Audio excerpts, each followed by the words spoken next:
Welcome to Hong Kong in the 1800s. During this time, Hong Kong was ruled by China.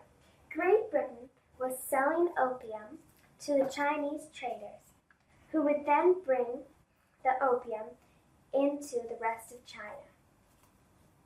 The Chinese government at the time did not want Great Britain selling opium because opium is a highly addictive drug, but Great Britain was making so much money off the opium sales to China that they did not want to stop.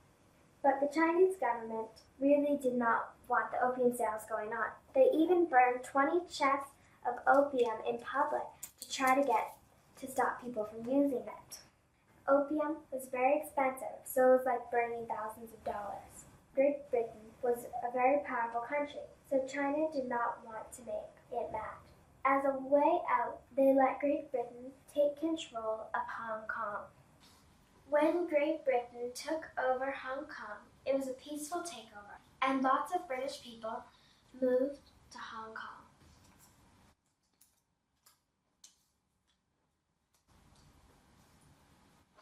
Even though it was mostly peaceful, the British government did not let the people from Hong Kong vote.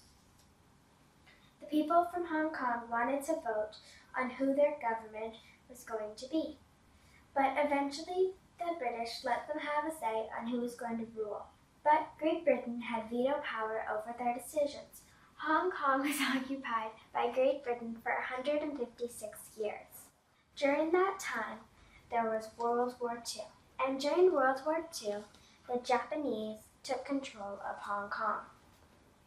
After World War II ended, Hong Kong was under British control again. Hong Kong gained its independence after 156 years, after Great Britain was not as powerful. One of the reasons that Great Britain gave Hong Kong back to China was that before, Great Britain made lots of money off the trading, but in the modern day, when trading was less between boats and governments and more between airplanes and companies, Britain was making less money. So they finally gave Hong Kong back to China.